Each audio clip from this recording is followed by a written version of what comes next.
ఎంత కొట్టించమంటారు నాన్న? కొట్టాల్సింది నువ్వే. నాన్న, నా మొదటి సంపాదన నాన్న. చెప్పు తగుద్ది, లోపల పట్టు. రై ఆ బ్యాగ్ లో. నా కొడుకు రాఘవ ఏం చేస్తుంటారు? చెప్పరా. సమాధానం లేని ప్రశ్నలు అడిగితే వాడేం చెప్తాడమ్మా? నా కొడుకు ఇచ్చి పెళ్లి చేయాలనుకోవడం ఏంటండి? కుర్రాడు బాగా సెటిల్ అయ్యాడు కదా. వాడి గురించి ఎవరో చెప్తే మీరు ఆలోచించవచ్చు. తండ్రిగా నేనే చెప్తున్నాను, వాడు మీకు కరెక్ట్ కాదు. నీకే కనుక కూతురుంటే ఇలాంటి వాడికి ఇచ్చి పెళ్లి చేస్తావా? కొడుక్కి పెళ్లి చేయాలని తెలియదు కానీ శ్రీమంతాలు బాగానే చేస్తుంటాడు. మీ నాన్న ఏంట్రా అసలు అర్థం చేసుకోడేంటి? నాన్న అంటే అర్థం చేసుకోరు. నీకు చదవడం చేత కాదు, ఉద్యోగం చేయడం చేత కాదు, బాధ్యతగా బతకడం చేత కాదు. అయినా భరించాను. ఇంకా భరిస్తే నేను చేతగాని వాడిని అయిపోతాను. పోరా బయటికి.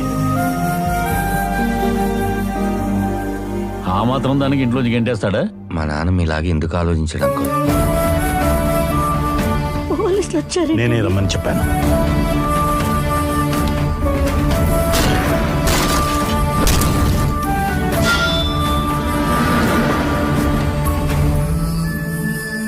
ఇంకా వాడి గురించి ఆలోచిస్తున్నారా? ఇంకో ఆలోచన నాకేముంటుంది చెప్పు? నేను ఇంటి పేరు మాత్రమే ఇవ్వగలను. మంచి పేరు వాడే తెచ్చుకోవాలి కదా.